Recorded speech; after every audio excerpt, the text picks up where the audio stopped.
समझेंगे कि यदि कोई व्यक्ति अपने स्पाउस के जीते जी कोई दूसरा विवाह कर लेता है, तो ऐसी परिस्थिति में उस स्पाउस को और उस व्यक्ति को जिसके साथ दूसरा विवाह कारित किया गया है, क्या लीगल रेमेडी लेनी चाहिए।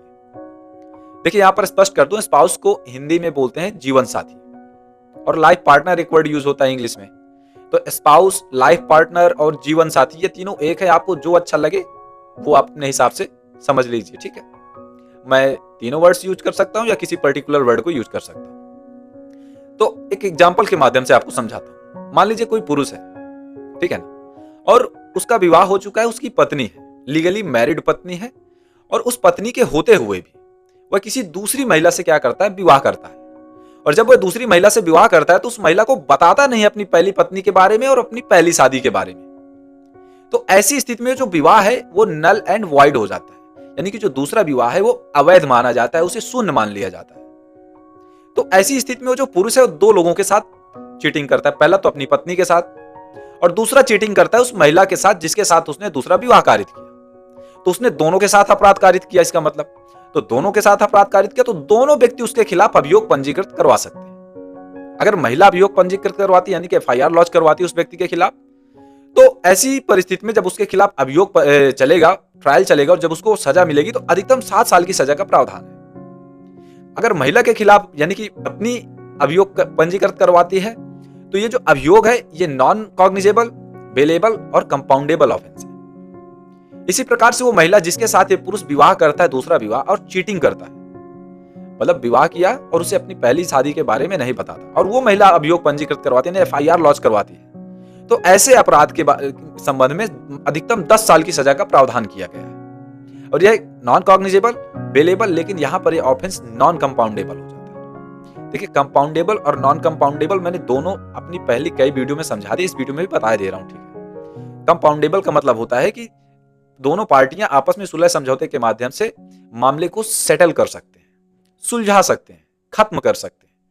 और नॉन कंपाउंडेबल का मतलब होता है कि दोनों पार्टियां आपस में सुलह समझौते के माध्यम से मामले को खत्म नहीं कर सकते, सेटल नहीं कर सकते। तो ये अपराध महिला के पत्नी के संबंध में क्या हो जाता है, कंपाउंडेबल है।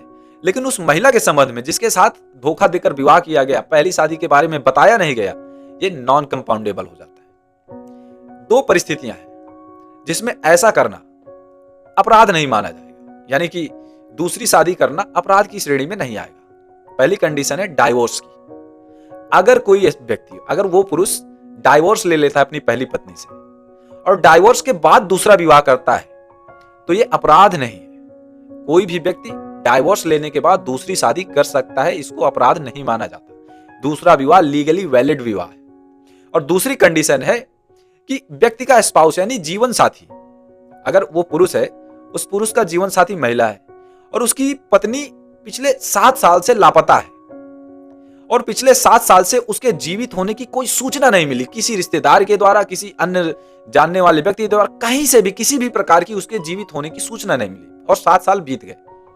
उस 7 साल के बाद अगर यह व्यक्ति दूसरा विवाह कर लेता है तो यह कोई अपराध की श्रेणी में नहीं आता। वह लीगली वैलिड विवाह है और जिस महिला के साथ वह विवाह करता है दूसरी महिला के साथ, उसके साथ कोई चीटिंग नहीं करता। तो इन 2 कंडीशंस में व्यक्ति दूसरा विवाह कर सकता है और लीगली वैलिड माना जाएगा। अभी मैंने एग्जाम्पल लेकर समझाया एक पुरुष का लेके, इसी प्रकार से आप पुरुष की जगह महिला को रख लीजिए और सारी कंडीशन सेम अप्लाई होंगी। यानी कि अगर कोई महिला है और उसका विवाह हो गया है और पति के रहते हुए किसी दूसरे पुरुष से दूसरा विवाह करती है और उस पुरुष को बताती नहीं अपने पहले विवाह के बारे में। पहला देखिए पति भी है और दूसरा विवाह करती है चोरी छिपे, जैसा भी, मतलब जिस व्यक्ति से विवाह करती है उसके साथ भी चीटिंग करती है। तो पहला तो उसका पति उसके खिलाफ कर सकता है और दूसरा वो पुरुष भी जिसके साथ उसने चीटिंग किया। मतलब ये जो अपराध है ये महिला और पुरुष दोनों के संबंध में, पर्टिकुलर किसी एक व्यक्ति के लिए नहीं है, किसी मतलब ना तो पर्टिकुलर ये महिला के लिए, ना ही पर्टिकुलरली ये किसी पुरुष के लिए। ऐसा अपराध करना बाइगमी बोलते हैं इसको। बाइगमी मतलब स्पाउस के जीते जी दूसरा विवाह कारित करना एक दंडनीय अपराध है भारतीय न्याय संहिता की धारा 82 के तहत।